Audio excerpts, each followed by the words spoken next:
2 years after the standoff, the galaxy looked different. The Galactic Coalition had officially split into two groups.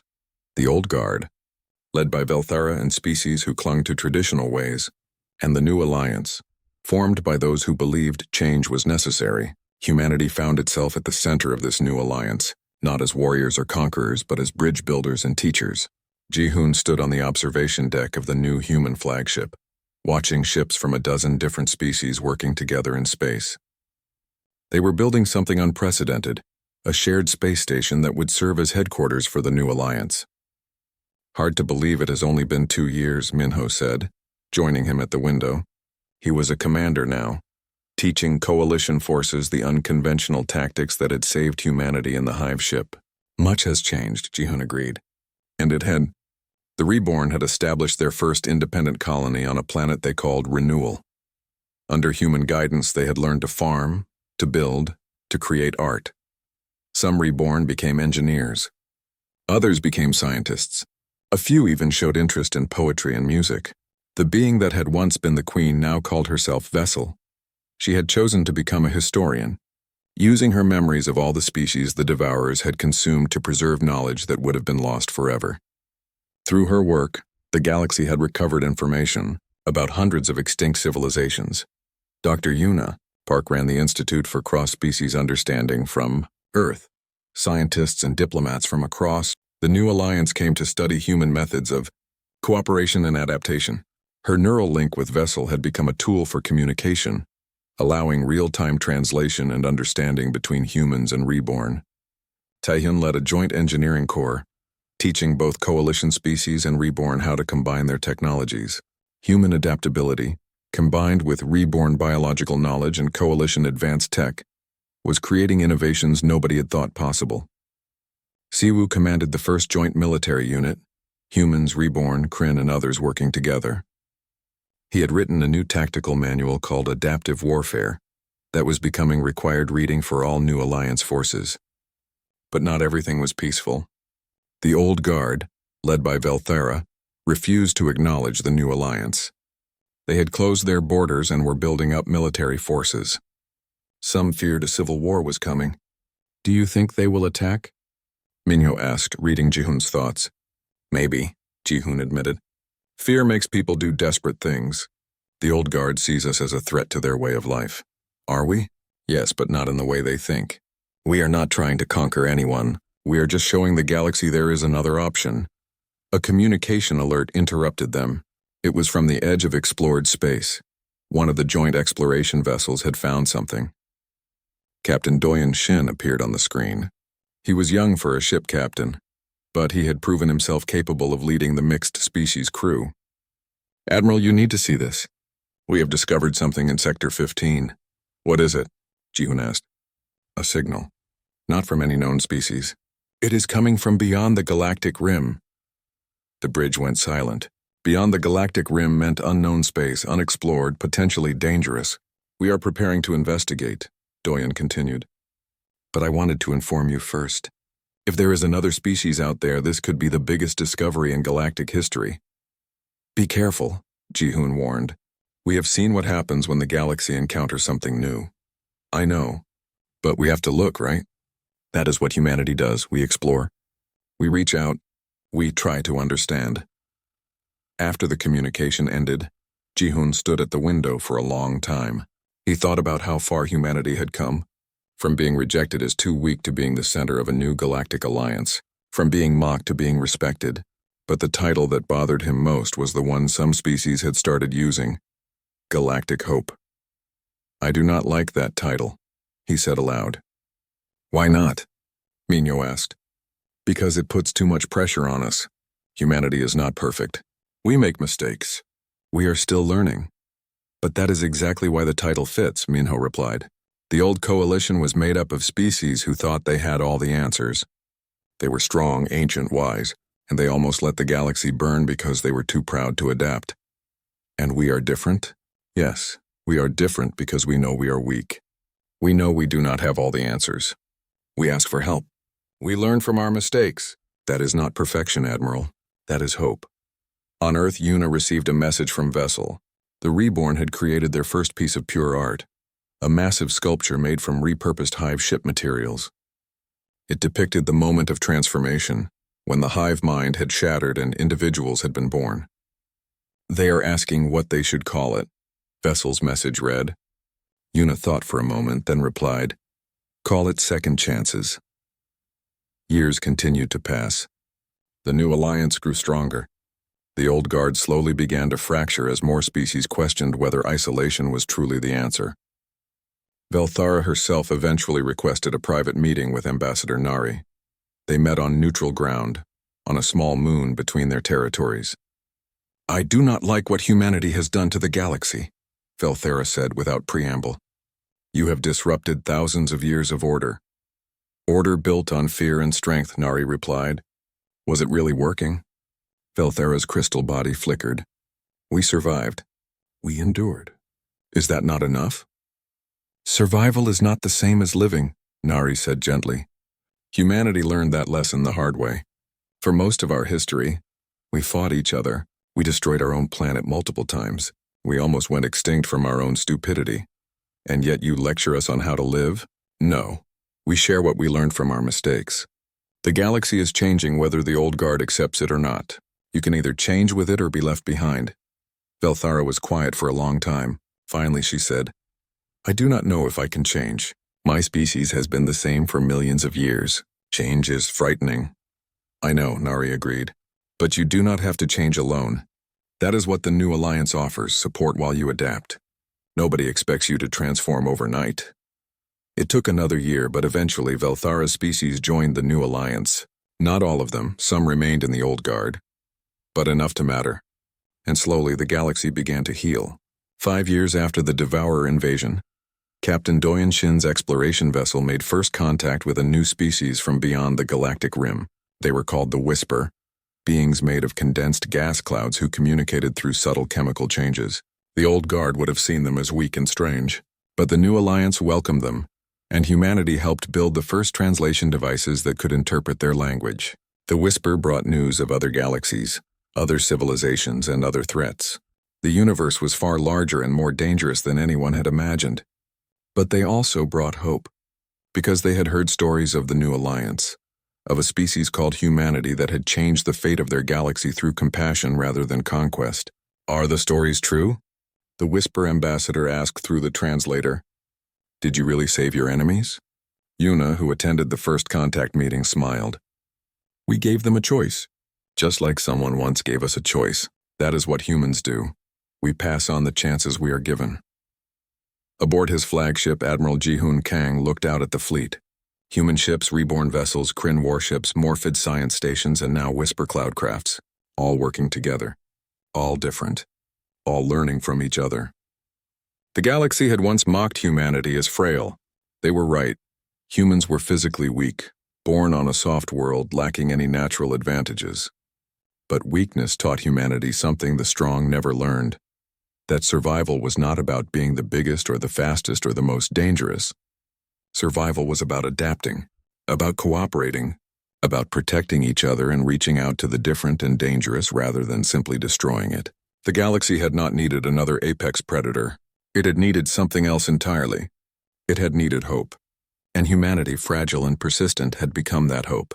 Not through strength, but through the courage to show mercy. Not through conquest, but through the wisdom to offer second chances. They were the galaxy's only hope, because they were the only ones who believed hope was possible, and in a universe full of darkness, that belief made all the difference. 6 months had passed since the invasion ended. Una stood in her lab on Earth, staring at the neural scanner results. The connection to the Queen, to the being that had once controlled the Devourer hive, was still there. Faint but present. "You should be resting," a nurse said, poking her head into the lab. "I am fine," Una replied, though this was not true. She had barely slept since returning from the hive ship. Every time she closed her eyes, she felt the echoes of millions of confused minds reaching out. Ji-Hoon found her there, working past midnight. He had been promoted to admiral after their success, given command of a new human diplomatic fleet. But tonight he looked tired and worried. "The Coalition sent another message," he said. "They want to know what we are going to do about the reborn." That was what the former Devourers were calling themselves now. The reborn. Individuals who had once been part of a hive mind, now struggling to understand what it meant to exist alone. What does the coalition want us to do? Yuna asked. Some want to destroy them while they are weak. Others want to quarantine them. A few suggest we ignore them and hope they die out on their own. They are dying, Yuna said quietly. I can feel it through the link. Without the hive mind's coordination, they do not know how to function. They do not know how to get food, how to maintain their ships, how to even communicate with each other. The suicide rate is catastrophic. Then why did you save them? Ji-hoon asked, not unkindly. Because destruction should not be the only option, Yuna replied. Because every species deserves a chance to change. A knock at the door interrupted them. It was Nari Im, one of Earth's senior ambassadors. She was followed by several other officials from the United Nations. Dr. Park, Admiral Kang, Nari said. We need to talk about the reborn situation. It is becoming a crisis. Coalition forces have reported seeing reborn ships drifting aimlessly. Some are breaking apart. Others are sending distress signals that nobody knows how to answer. What do people want us to do? Ji-hoon asked. Humanity started this, another official said. You changed the Devourers into the reborn. Now the world is watching to see what we do next. I know what we should do, Yuna said suddenly. Everyone turned to look at her. We should help them. Help them? The official looked shocked. They tried to destroy the galaxy. And now they are helpless refugees, Yuna countered. They are children in adult bodies, confused and scared. If we abandon them, millions will die. Is that the message humanity wants to send to the galaxy? The room erupted in debate. Some officials argued it was too dangerous. Others worried about the cost. A few questioned whether the reborn even deserved help after what the Devourers had done. Finally, Ambassador Nari raised her hand for silence. Dr. Park is right. Like it or not, the reborn are our responsibility. We changed them. We need to help them learn how to live. The coalition will never allow it, someone protested. Then we do not ask the coalition, Nari replied. Humanity will lead this mission. We will invite any species that wants to help, but we will not let politics stop us from doing what is right. Over the next month, a plan was formed. Admiral Ji-hoon would lead a fleet of human ships to the location where the reborn had gathered. They would bring supplies, medical personnel, teachers, and anyone willing to help a species learn how to be individuals. But not everyone agreed. Velthara sent an urgent message warning that if humanity helped the reborn, it would be seen as a betrayal.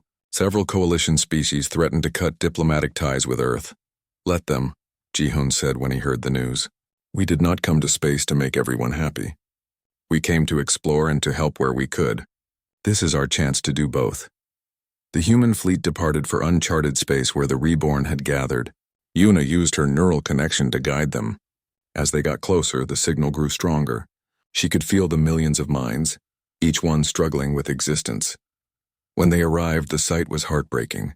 Thousands of ships floated in space, some barely functional. The reborn had gathered around what remained of their largest hive ship, but they were not maintaining it properly. Parts were breaking off. Life support was failing. Open a channel, Ji-hoon ordered. Yuna stepped forward. Through the neural link, she reached out to what remained of the Queen's consciousness. We are here to help. The response came slowly, hesitantly. Why? We tried to destroy you. Because that is what humans do, Yuna replied. We survive by helping each other. Let us teach you how. The reborn were suspicious at first. They had existed for thousands of years as predators and conquerors. The concept of help without expecting something in return was alien to them. But slowly, carefully, the humans began their work. Taehyun and his engineering team showed the reborn how to repair their ships. Ian taught them about individual needs, food, rest, personal space. Siwoo's security forces helped maintain order while the reborn learned not to accidentally hurt each other. It was difficult. The reborn did not understand emotions. They did not understand privacy. They tried to share minds by force because that was all they had ever known, but they learned. Slowly. Then, 3 weeks into the mission, disaster struck. A coalition fleet appeared at the edge of the system. It was led by Velthara's faction, the species who believed the reborn should be destroyed while they were weak. This is Coalition Enforcer Fleet Delta, a voice announced over open channels. All human vessels are ordered to withdraw. The reborn will be eliminated as a threat to galactic security. Ji-hoon looked at his crew. What do we do? Yuna stood up. We do not move. The reborn are under our protection. Admiral, Velthara's voice came over a private channel. Please be reasonable. These creatures nearly destroyed us all. These creatures are trying to change, Jihun replied. We will not let you kill them for what they used to be. The Coalition fleet powered up weapons. The human ships moved to form a protective line between the attackers and the reborn. It was a laughable defense. The Coalition forces outnumbered them 10-1. But then something unexpected happened. Other ships began to arrive. Kryn vessels led by Threk, Morphid science ships, even a few Silith warships, species from across the Coalition, all taking positions beside the human fleet. What is happening? Velthara demanded. We are making a choice, Thrak's voice rumbled over the comms. I fought the Devourers. I lost my brothers and sisters to them. But I also watched humans do the impossible. They offered mercy when strength would have demanded vengeance. If humanity says the reborn deserve a chance, I believe them. More ships kept arriving. Not entire fleets, but individuals. Captains who had heard about what humanity was doing and decided it was right. Velthara's crystal body flickered with confusion and anger. You are dividing the Coalition. No. Ambassador Nari's voice came through clearly. We are helping it evolve. The old Coalition believed only in strength and destruction. But maybe the galaxy needs something different. Maybe it needs compassion and hope. The standoff lasted for hours. Finally, Velthara's fleet withdrew. But as they left, she sent one final message. This is not over, Admiral Kang. You have created chaos. The Coalition is splitting into factions over this. Some species believe in your way. Others fear it. You have changed our galaxy, and not everyone is happy about it. Change is hard, Jihun agreed. But it is also necessary. As the hostile fleet disappeared, Yuna returned to working with the Reborn. Through her neural link, she felt something new, hope. The Reborn were beginning to understand what they could become. Not conquerors, not destroyers, but something entirely new. It would take years, maybe decades, but humanity had given them a chance, and in doing so had given the galaxy a choice: remain bound by fear and strength, or learn to embrace change and mercy. The bioweapon spread through the Queen's body like fire through dry grass. Yuna felt the neural connection open, a flood of alien thoughts and memories crashing into her mind. She gasped, nearly losing consciousness from the overwhelming sensation. The Queen screamed. The sound came from everywhere at once, and every devourer in the chamber froze mid-attack. Through the neural link, Yuna felt the virus racing through the hive network, spreading from the Queen to every connected creature. But she also felt something else. Pain. Not physical pain, but something deeper. The Queen was dying, yes, but underneath the destruction, Yuna sensed desperation and fear. What are you? The Queen's voice echoed in Yuna's mind. Human, Yuna replied through the link. From Earth. You have never consumed my species. No. The Queen's consciousness pulled back, examining the virus from every angle. This pathogen, it is designed to kill, but also to change. What have you done to me? Yuna had seconds to explain before the Queen's immune system destroyed her. She opened her mind, letting the Queen see humanity's history, plagues and diseases that had killed billions, but also the slow development of immunity, adaptation, and survival. Your species is dying, Yuna said. I can feel it in your memories. You have consumed too much, adapted too many times. Your genetic code is unstable. That is why you attack. You are looking for something to stabilize you. The Queen tried to deny it, but Yuna was inside her mind now. She could see the truth. The Devourers had consumed so many species that they were collapsing under the weight of all that stolen knowledge. They needed something simpler, something fresh.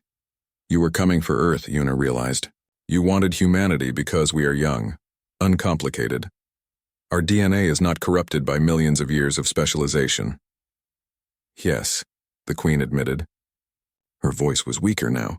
The virus was taking hold. But you are destroying me. Your weapon is not just a weapon, Yuna interrupted. The virus will kill you, yes, but mixed with the human genetic material, it will also give you what you need. Stability, simplicity, the chance to be something other than devourers. You offer me change? I offer you life, Yuna said, but only if you stop the invasion. Withdraw your forces. Stop killing. The Queen was silent. Around the chamber, the Devourers remained frozen. waiting for orders that did not come. Through the neural link, Una felt the Queen reaching out to the entire swarm, to every hive ship across the galaxy. "If I accept," the Queen said slowly, "the Devourers will cease to exist. The hive mind will fragment. We will lose our unity, our purpose. We will become individuals." "Yes," Una confirmed. "You will die as a collective and be reborn as people, separate, alone, free. That is terrifying. I know. It terrifies us too. Every human is alone inside their own head. But we survive because we choose to connect, not through forced unity but through cooperation." The Queen considered this. Seconds passed like hours. Then finally a decision. "Very well, human Unipark, I accept your offer. The Devourers will withdraw." The chamber suddenly exploded with activity. The frozen Devourers began to move again, but differently. They were no longer attacking. Instead, they were retreating, pulling back toward the exits. Within minutes, the chamber was empty except for the human team. Siwoo lowered his weapon, breathing hard. "What happened?" "We won," Taehyun said in disbelief. But Una was not listening. She was still connected to the Queen, watching through the neural link as the virus did its work. The hive mind was dissolving. Billions of connections were breaking apart. The Devourers across the galaxy were beginning to fragment into individuals, and it was agony. The Queen's consciousness was splitting into millions of pieces, each one becoming a separate being. It felt like being torn apart at the molecular level. "I am sorry," Una whispered.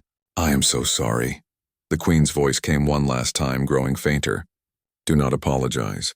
You gave us a gift. We were trapped in an endless cycle of consumption. Now we have the chance to be something else. Thank you, Una." Then the connection severed. Una collapsed and Siwoo caught her before she hit the ground. "We need to leave," Haeun urged. "The ship is destabilizing." They ran back through the corridors, which were now empty of Devourers. The creatures had abandoned the hive, fleeing toward escape pods and smaller ships. Behind the team, they could hear the groaning of metal and the tearing of organic tissue as the massive ship began to tear itself apart. They made it back to their shuttle with minutes to spare. As they pulled away, they watched the hive ship break into hundreds of pieces, each one drifting off in a different direction. "Did we just save the galaxy?" Yoonji asked. "I think we did," Minho replied. But Una was unconscious, her mind still echoing with the Queen's final thoughts. And in her dreams, she could still feel millions of new consciousnesses being born, confused and frightened, calling out for guidance they no longer had. 2 days later, they returned to Coalition space. The news had already spread. The Devourer fleet had gone silent. The invasion had stopped. The attacks had ceased completely. Velthara herself met their ship at the space station. Her crystal body glowed with conflicting emotions. "Captain Kang, what did you do?" Jihoon stood tall. "We saved your galaxy. You did not destroy them. You changed them. That was not authorized." "You never gave us authorization," Jihoon replied calmly. "You said we were too weak to help. We proved you wrong." Behind Velthara, other Coalition species watched. Some looked grateful. Others looked afraid. A few looked angry. "You have created a political crisis," Velthara said. "The Council is divided. Some want to welcome humanity as heroes. Others want to quarantine you as a threat. You showed mercy to our greatest enemy. And that makes us dangerous," Una asked. She had woken up on the journey back, though she still felt dizzy from the neural connection. "It makes you unpredictable," Velthara replied. "But—" She paused and her color shifted to something warmer. "It also makes you remarkable. Against all logic, you succeeded where we failed. The Coalition owes humanity a debt." "We do not want a debt," Jihoon said. "We want respect. We want you to stop seeing us as weak just because we come from a comfortable world."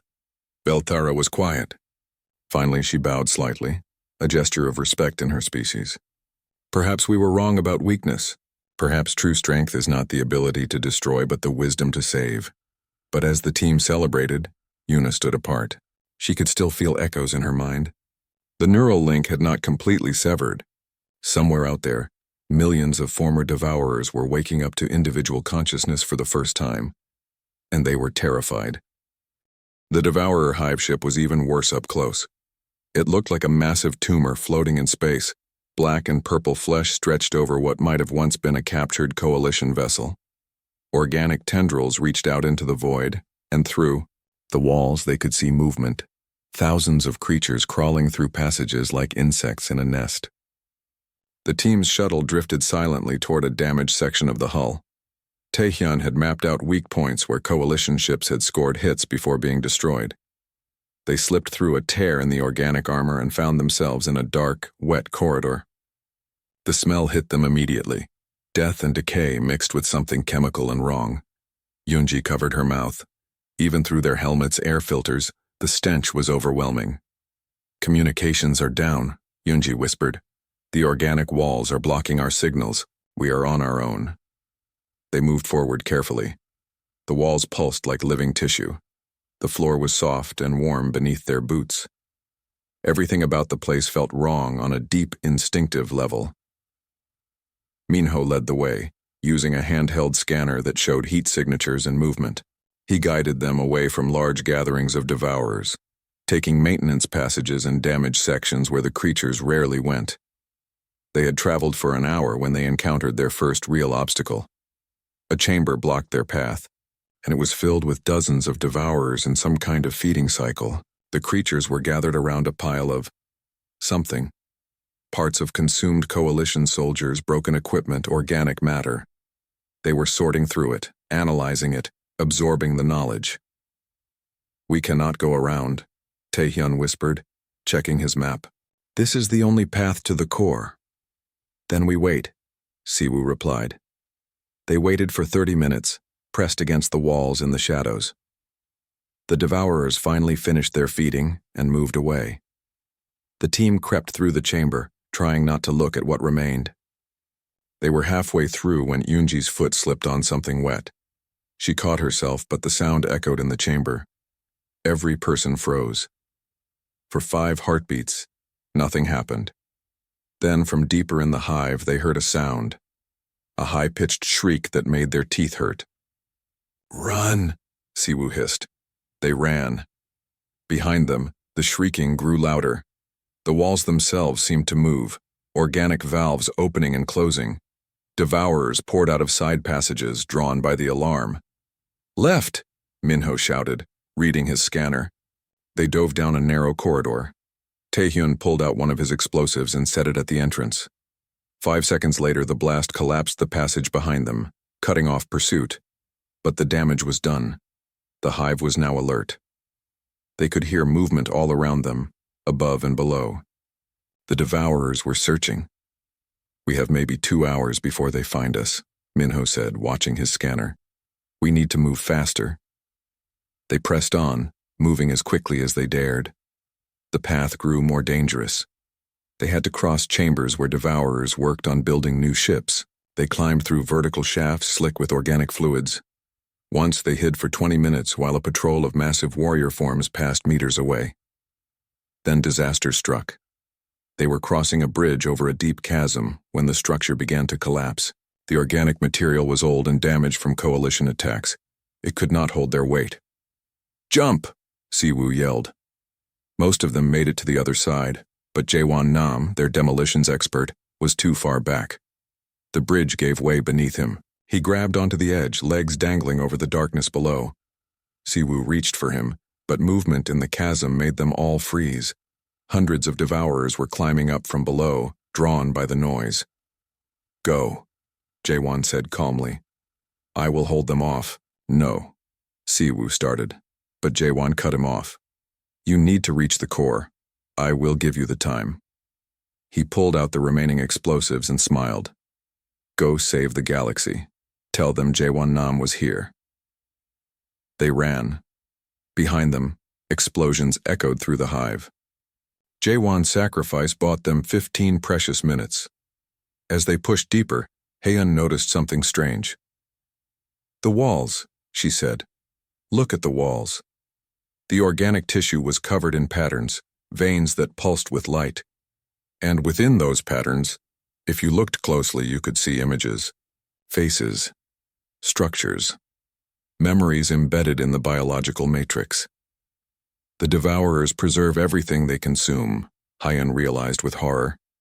Every species, every individual, their memories are stored here. Then they know everything about the coalition, Yuna said. That is why they win. They have the knowledge of thousands of species. But not humans, Minho added. They finally reached the central chamber. It was massive, a cathedral made of flesh and bone. And in the center, resting on a throne of consumed bodies, was the queen. She was enormous, the size of a building. Her body was bloated and pulsing with stolen life force. Thousands of tendrils connected her to the walls, to the floor, to the ceiling. Through her, the entire hive was controlled, and she was looking directly at them. I have been waiting, the queen spoke. Her voice came not from a mouth but from the walls themselves, resonating through the chamber. I felt you enter my home, small creatures, unfamiliar. You intrigue me. Yunji suddenly cried out. They are coming, devourers from every part of the ship. I will hold them, Siwu said, raising his weapon. We both will, Minho added, standing beside him. I need to get to her, Yuna said, holding the bioweapon in her hands. Taehyun nodded. Then I will get you there. The chamber erupted into chaos. Devourers poured in from every entrance. Siwu and Minho fought desperately, their weapons cutting down creature after creature. But for every one that fell, 2 more took its place. Taehyun activated his portable shield and charged forward with Yuna beside him. They dodged grasping claws and acidic spray. The shield held, but barely. Why do you fight? The queen asked, genuinely curious. You cannot win. I have consumed species far stronger than yours. Maybe, Yuna shouted back as she ran, but you never consumed us. They reached the base of the throne. Taehyun's shield finally failed, shattering under the assault. A devourer lunged at him. He tackled it, wrestling the creature away from Yuna. Go, he screamed. Yuna climbed.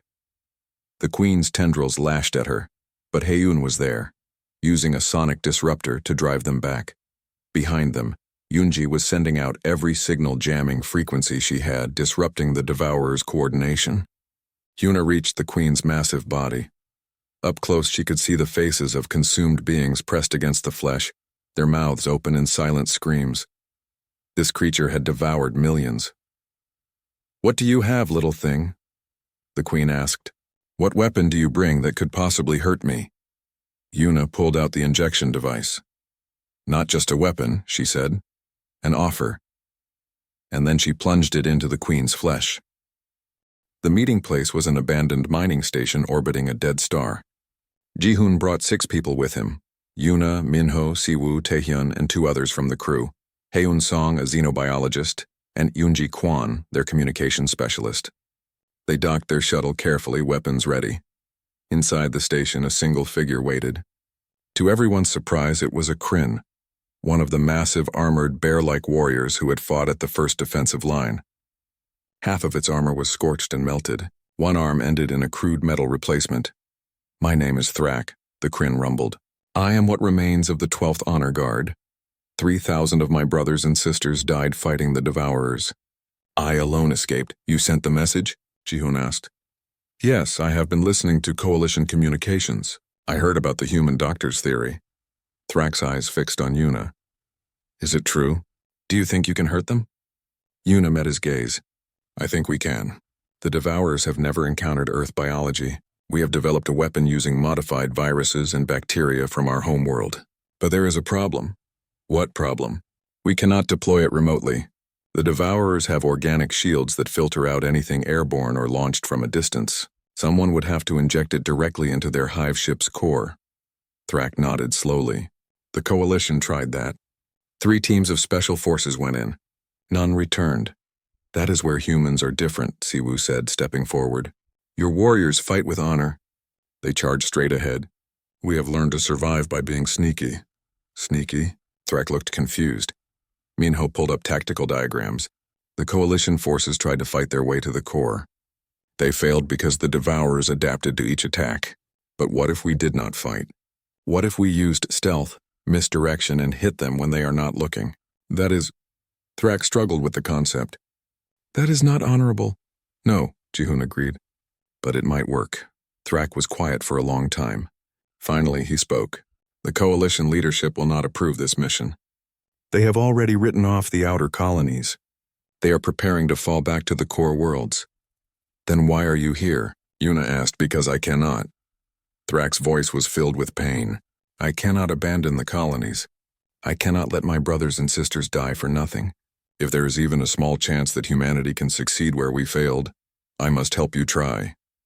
He pulled out a data chip. These are the coordinates of a Devourer hive ship that broke through into Coalition space.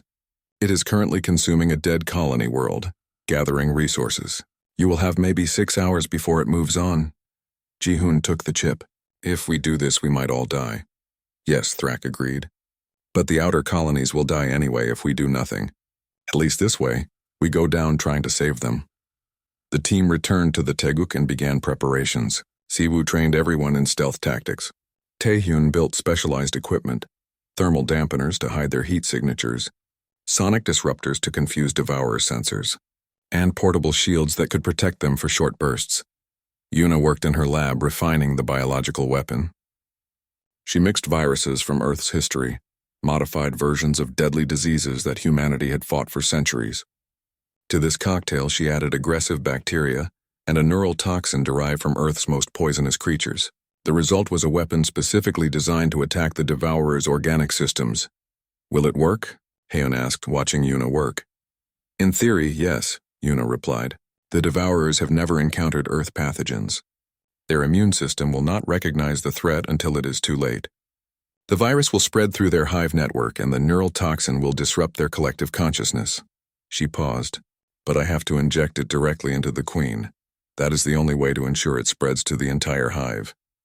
The queen will be at the center of the ship, surrounded by thousands of Devourers, Yoonji pointed out. I know. Yuna did not look up from her work. As the Taeguk approached the target coordinates, the team gathered in the shuttle bay. Each person wore light armor and carried minimal weapons. They had studied footage of Devourer hive ships for days, memorizing every corridor and chamber. Remember, Siwoo said to the group, we are not here to fight. We are here to sneak, run, and survive. If you see a Devourer, hide. If you cannot hide, run. If you cannot run, then and only then do you fight. What if we get separated? Junji asked. We will not, Siwoo replied firmly. We move together. We survive together. Ji-hoon looked at each face. These were good people, brave people. They were about to infiltrate an alien hive ship that had destroyed coalition elite forces without mercy. The chances of survival were almost zero. Are you ready? He asked. They all nodded. Then let us go save the galaxy. 3 weeks passed like a nightmare. Minho Choi sat in the analysis room aboard the human ship Taeguk and watched species die.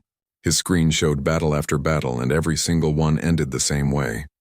The Devourers won. The Kryn sent 10,000 warriors to the first defensive line.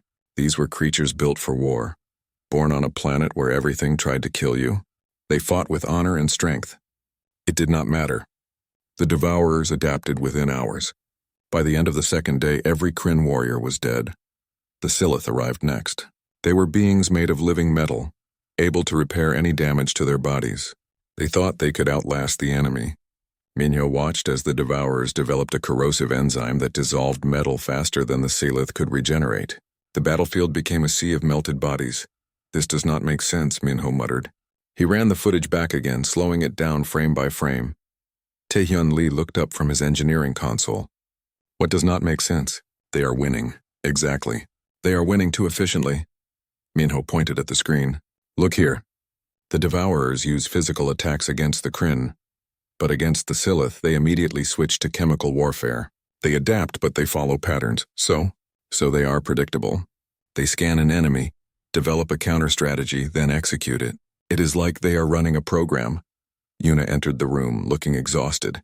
She had been studying samples from destroyed Devourer organisms that the Coalition had recovered. They are running a program, she confirmed. Or something like it. The Devourers are a hive mind. Every creature is connected. When one learns something, they all know it. That makes them unbeatable, Taehyun said. Maybe not. Yuna pulled up her research on the main screen. The hive mind is their strength, but it might also be their weakness. They adapt to threats they have encountered. But what about threats they have never seen before? Minho leaned forward. I mean humans, Yuna finished. We are from a planet the devourers have never touched. Our biology, our diseases, our immune system responses, none of that exists in their database. The three of them looked at each other. Outside the window, stars drifted past. Somewhere out there, the second defensive line was being prepared. More species were gathering to die in the name of stopping the devourers. "We need to tell Captain Ji-hoon," Minho said. They found Ji-hoon on the bridge, staring at reports from Coalition Command. His face was grim. "They are not letting us into the emergency planning sessions," he said without turning around. Velthara sent a message. She thanked us for our concern and suggested we return to Earth to prepare for evacuation. "Captain, we found something," Yuna began. Before she could continue, an urgent transmission came through. It was not from the Coalition. The image showed a species Ji-hoon did not recognize, four-eyed beings with purple skin. Their city was burning behind them. "This is Colony 12 in Sector 9, the being said, its voice breaking. "The devourers broke through the second line. They are here. They are in our cities. They are—" The transmission cut to static. Ji-hoon closed his eyes. "The second defensive line had lasted less than a week, Captain." Yuna tried again. "Please listen. We think humans might have an advantage." She explained her theory. Ji-hoon listened carefully, and as she spoke, something changed in his expression. When she finished, he was quiet for a long moment. "How sure are you?" he asked finally. 60%, Yuna admitted. "Maybe 70? The devourers adapt to biological threats, but only after they consume and analyze them. If we hit them with something completely new, they might not adapt in time," Minho completed. Ji-hoon stood up and walked to the window. "The Coalition will never approve this. They think we are too weak to fight. They will not let us anywhere near the devourers." "Then we do not ask permission," said a voice from the doorway. They turned to see Siwoo Han, leader of the Taguk's Marine Unit. He was a big man with scars on his face and a reputation for surviving impossible situations. Behind him stood several of his squad members. "Respectfully, Captain," Siwoo continued, "we did not come to space to hide. If Earth is going to die anyway, I would rather go down fighting." Ji-hoon looked around the bridge. He saw the same determination on every face. These people had trained their whole lives for space exploration. They had dreamed of meeting aliens and building alliances. Instead, they had been rejected, mocked, and dismissed. Now the galaxy was ending, and humanity had nothing to lose. "Get me a secure channel to Coalition Command," Ji-hoon ordered. "If they will not let us help officially, we will find another way."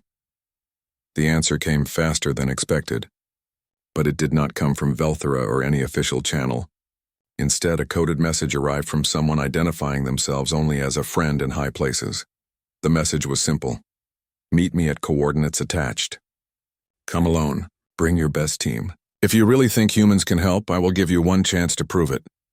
Ji-hoon looked at the coordinates. It was a location deep in neutral space, far from any Coalition control. "It could be a trap," Taehyun warned. "Or it could be our only chance," Ji-hoon replied. He turned to his crew. "Start preparing. Pick your best people. We are going hunting." Ji-hoon Kang stood in the massive chamber and felt small. Above him, alien creatures of every shape sat on floating platforms. Some had scales that shimmered like diamonds. Others were made of living metal. A few were just clouds of gas held together by energy fields. This was the Galactic Coalition, and they were about to reject humanity again. Ji-hoon wore his best uniform. Behind him stood Yuna Park, the chief medical officer of their ship. They had traveled 3 months to reach this space station. They had prepared speeches and presentations. They had brought gifts and offers of friendship. None of it would matter. A being made of crystal floated forward. Her name was Velthara, and she spoke for the Coalition. Her voice echoed like wind through caves. "Captain Kang, we have reviewed your application for the 15th time. Our answer remains unchanged." Ji-hoon kept his face calm, but inside his heart sank. "May I ask why?" "Your species comes from Earth," Velthara said. The way she said it made it sound like an insult. "Your planet is classified as a garden world. Comfortable temperatures, breathable air everywhere, liquid water covering most of the surface, moderate gravity. You evolved in paradise, Captain." A creature that looked like an armored bear growled in agreement. "My people come from Kryn, 10 times your gravity. Acid rain, predators on every continent. We learned strength because we had to." "Exactly," Velthara continued. Humanity has no natural armor. No venom, no claws. You cannot survive in vacuum even for a few seconds. You need very specific temperatures to live. You are, forgive my bluntness, weak. Yuna stepped forward. We have intelligence. We have creativity. We have built ships that cross the stars. So have 60 other species in this chamber, Velthara replied. But they also have other advantages. The Silith can regenerate from a single cell. The Morphids can change their shape. What do humans have that makes them special? Jihun wanted to argue. He wanted to list all of humanity's achievements. But before he could speak, alarms began to sound throughout the station. The chamber erupted into chaos. Aliens shouted in dozens of languages. The translation devices could barely keep up. Velthara's crystal body flashed with urgent light patterns. She received a message that made her shimmer turn dark blue. What is happening? Jihun demanded. Velthara turned to face the entire chamber. Her voice cut through the noise. We have received a distress signal from the outer veil. The quarantine zone has been breached. A cold silence fell over the room. Even the species that did not understand fear seemed worried. What is in the outer veil? Yuna asked quietly. An old creature covered in gray fur spoke in a whisper. The Devourers. They were sealed away 10,000 years ago. They consume everything. They adapt to any weapon. They destroyed 100 civilizations before we trapped them. Impossible, the armored bear creature said. The seals were permanent. 3 of our scout ships are gone, Velthara announced. Before communication was lost, they sent images.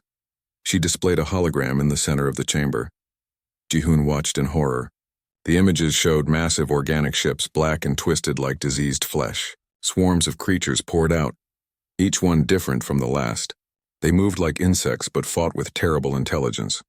In the footage, Kryn warriors in battle armor were torn apart in seconds. Ships made of living metal were dissolved by acid and consumed. How long do we have? Someone asked. They are moving toward Coalition space, Velthara said. At current speed, they will reach the outer colonies in 3 months. They will reach the core worlds in a year. The chamber erupted again. Some species began calling for evacuation.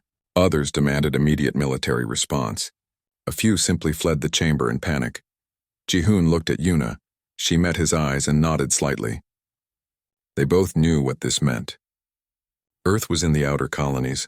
If the Coalition abandoned that region, humanity would face the Devourers alone. What will the Coalition do? Jihun asked loudly. Velthara dimmed her light. We will mobilize every military force. We will establish defensive lines.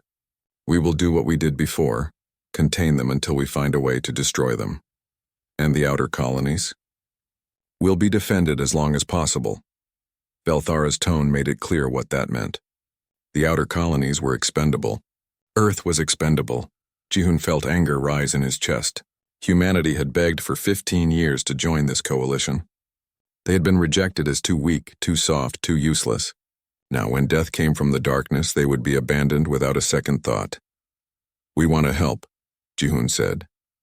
The chamber fell silent again. Then slowly laughter began. Not cruel laughter, but the kind people make at absurd jokes. Even Velthara's crystal body flickered with what might have been amusement. Captain Kang, she said gently, humanity means well, but this is not a threat you can understand. The Devourers defeated species far stronger than yours. What could humans possibly contribute? Jihun straightened his shoulders. We will find out.